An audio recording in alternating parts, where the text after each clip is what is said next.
Welcome to the Diverse Minds podcast, where we give you the tips, tools, and techniques you need to be a mentally healthy and inclusive leader. Each week, you'll hear about a variety of topics linked to mental health, well-being, and diversity that will enhance both your professional practice and personal well-being.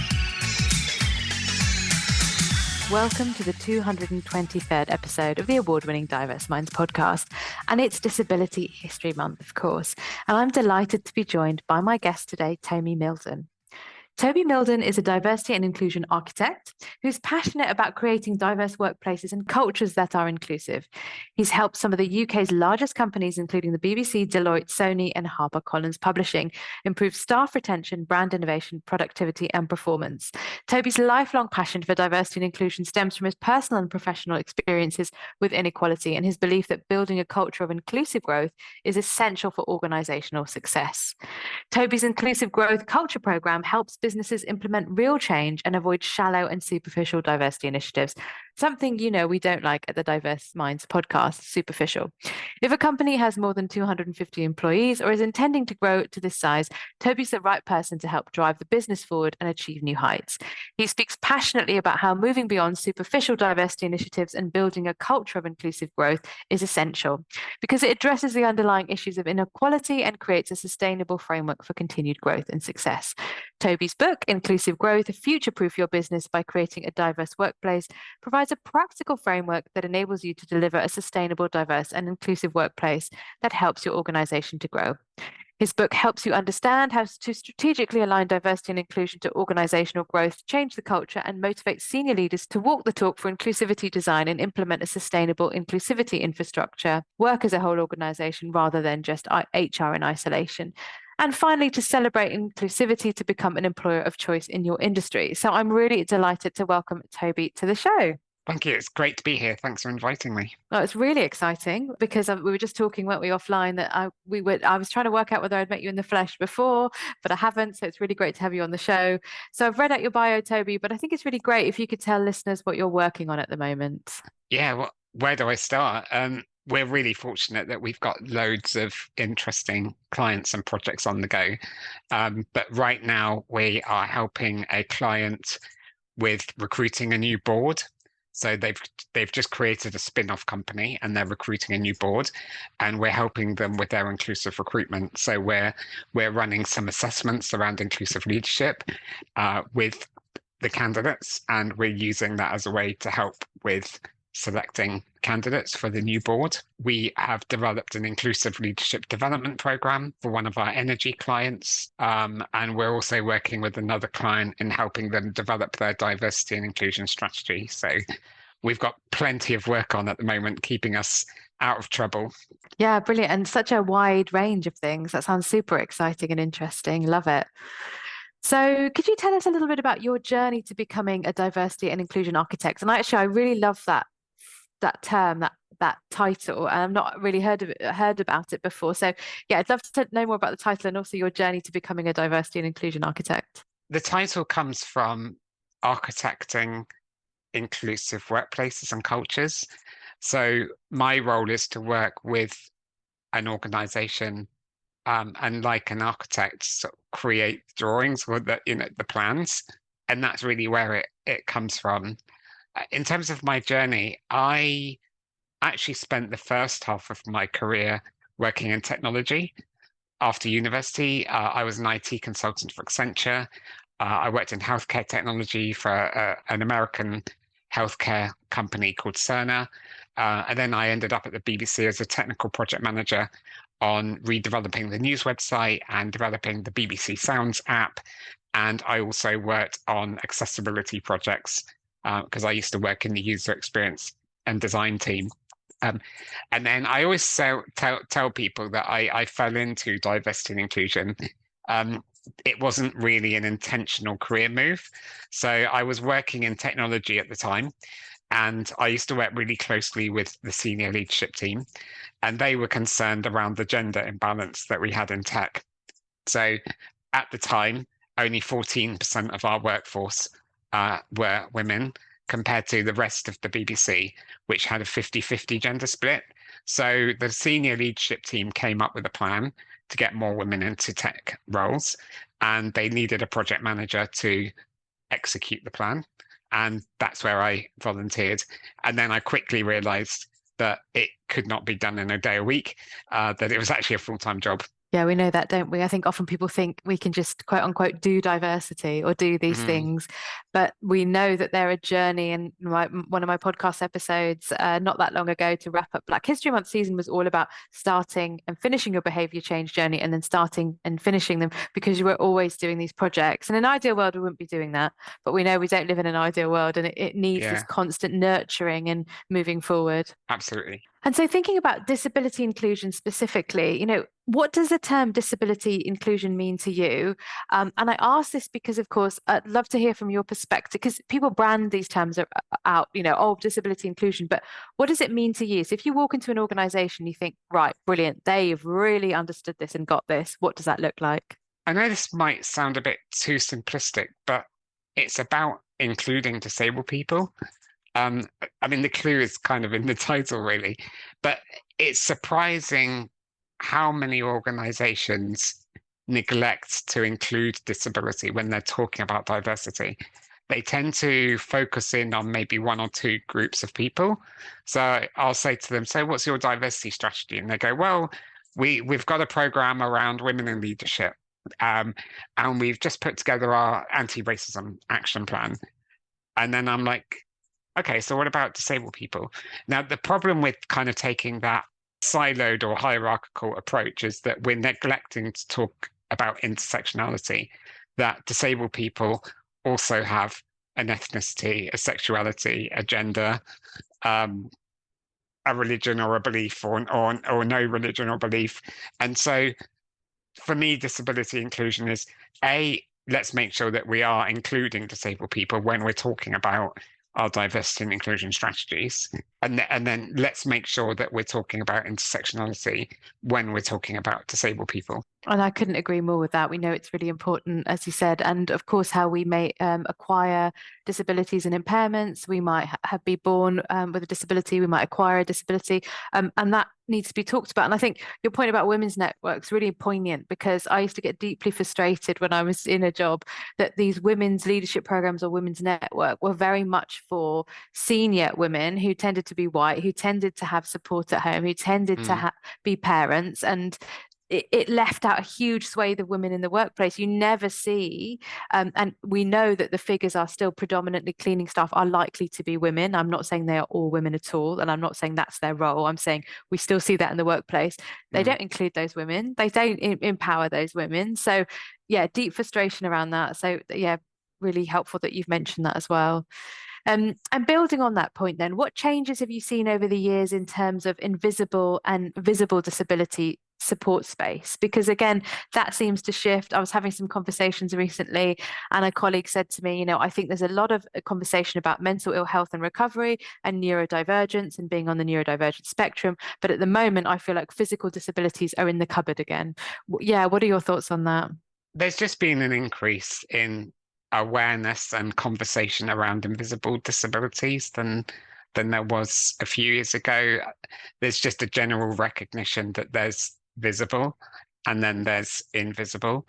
And then with that, there's an increase in just people talking about specific conditions like neurodiversity, for example, has increased in awareness and conversation within the workplace, and just a recognition that there are invisible disabilities, and that disabled people are not just those that you can visibly see bombing around in wheelchairs like me, and that actually there's a lot of diversity within and amongst disabled people.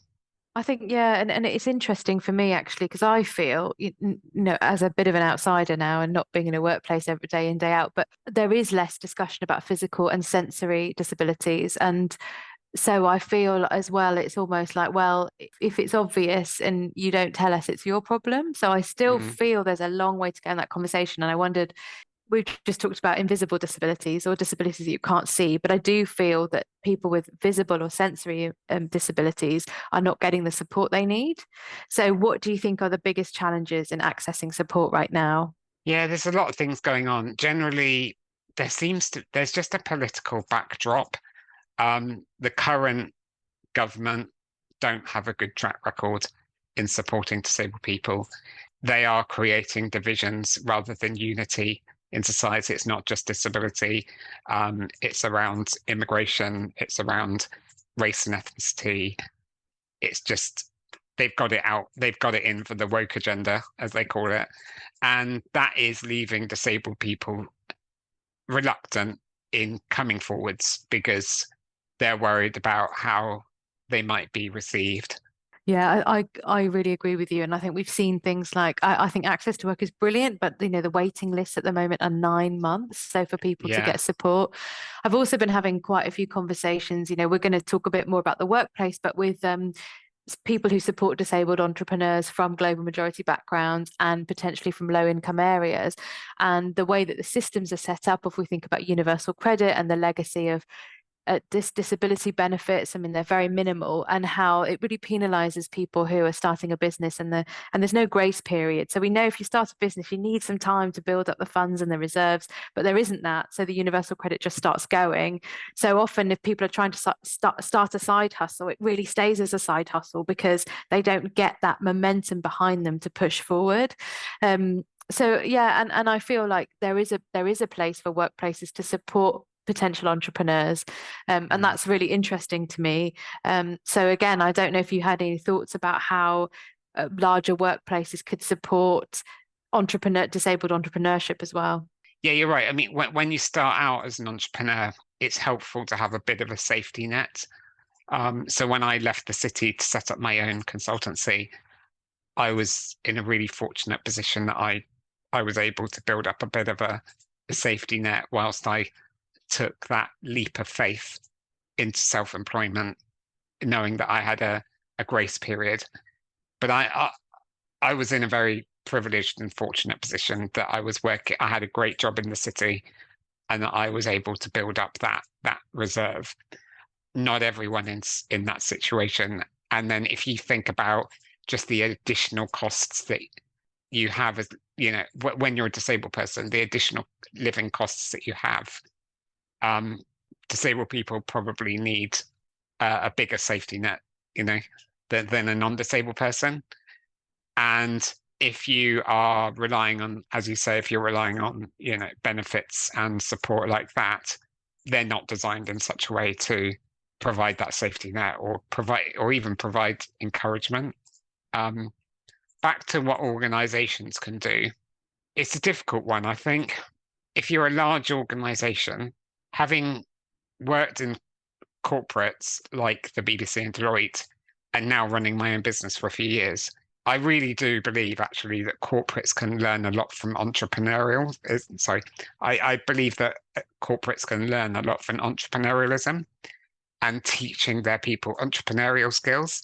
And I know kind of intrapreneurship is quite a popular term, but I do think that there's something that companies can do more about teaching their employees entrepreneurial skills, and then just making sure that disabled staff within those companies have got the same access to those opportunities. Because, we know that based on some research that Disability Rights UK did, that disabled people find it harder to access training and development opportunities than our non-disabled counterparts. So it's just making sure that whenever you are running training and development programs, that you're offering them equitably. Yeah, that is a very helpful point, and I know that I've seen that myself firsthand in organizations. Thank you, Toby. And so when you work with workplaces, you have a blueprint. So without giving too much of the good stuff away, can you talk more about that? What's the blueprint and how does it work? So the blueprint's actually going to be, it is the topic of my second book that I'm writing at the moment.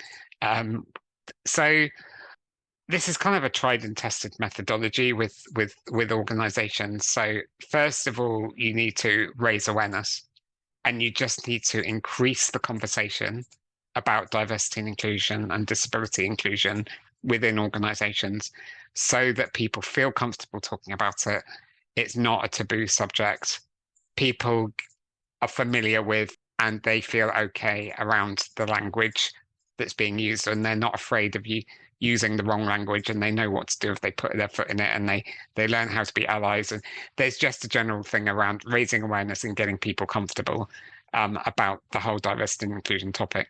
Then once you've done that, you need to really engage your senior leadership team, because they are the custodians of the culture of your business. They need to be walking the talk.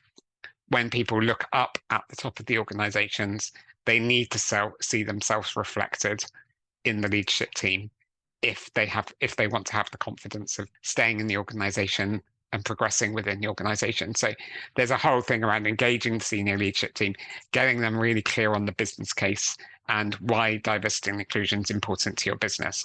And then once you've done that, that's when you can go out and do a bit of an assessment, because what you really want to do is understand what are the actual real challenges that people are facing in the organization, not what you think might be happening, which a lot of organizations do. And then they end up just investing a lot of time and money in initiatives that don't actually make a difference. So you need to do a bit of an assessment to figure out what's really going on for people, what the actual challenges are, and do a bit of a gap analysis between what you're doing around D&I now, how that compares to best practice, and what the gap is and how you can plug that gap. And then once you've done that assessment, you can then start to put your plans together and create your 3 to 5 year strategy that will shift your organization. And then you go on to implementation and just make sure you actually do the work. And I kind of say that because actually it's funny how many organizations stop at the planning phase and they come up with a lovely strategy, a lovely infographic and a glossy brochure, but then they stop. They don't actually do the implementation. And then 3 years later, they're like, oh, I wonder why nothing's changed around here. Sounds hugely familiar, Toby. Yes, absolutely. I think all of us in this space have definitely seen that. So you mentioned your book, and I wanted to ask you as well, how can your book help workplaces? So my current book, which is called Inclusive Growth, which is available on Amazon, that really sets out 7 best practices for implementing diversity and inclusion in a very holistic and sustainable way. So if anyone wants to figure out what good practice looks like, it's worth starting there and reading the book. To give you, essentially, it's giving you kind of 7 key strategic buckets to think about. The book that I am writing at the moment is all about how you then go ahead and implement that. Because when I wrote the first book, I was getting all this feedback. People saying, "Oh, it's a really great book. It's really practical to read. It's really insightful, easy to read. Great to see what those 7 strategic buckets are. But how do I actually implement it?" So I was like, yeah. Good point. I missed that bit. So that's the topic of the follow-on book. Brilliant, really helpful. Of course, you're an incredibly busy person. You do lots of things, in your work and outside of work. So how do you look after your mental well-being, and what are your top 3 tips that you'd like to share with listeners? I mean, firstly, I really enjoy my work. So work is very rarely a stressor for me in terms of, my mental health and well-being. I do it in lots of different ways. On the weekend, I just like to just switch off and watch YouTube videos about trains. I'm afraid I'm not ashamed of admitting that. I like watching train videos on YouTube. I like going out with my partner to restaurants, out to the cinema, that kind of thing. When the weather's nice, I live in Manchester, and I find Manchester a really accessible city. I just like, when the weather's nice, I just like to get out and walk around the city, maybe get on a tram. There's that train theme coming back in again. Yeah. Oh, that's brilliant. And it's really nice to hear that, work isn't a stressor. So actually it's really enhancing your well-being because of the purpose and vision and values you have in your work. Yeah, I kind of got the opposite problem. Like, my problem is that I find it really difficult to just stop and switch off. Like your question around how do I actually look after my sort of mental health and well-being, I every few weeks I kind of block out a week in my diary where I try to avoid to have I try and avoid having meetings, and I either try to take the whole week off, or I just have it as like what I call a slow week. So I will work, but I will do kind of more creative things, creating a bit of thinking space rather than just being back-to-back meetings and kind of getting pulled in all different directions. Or I might just take the week off and, I don't know, just potter around Manchester or go away somewhere for a few days. Yeah, that's great advice.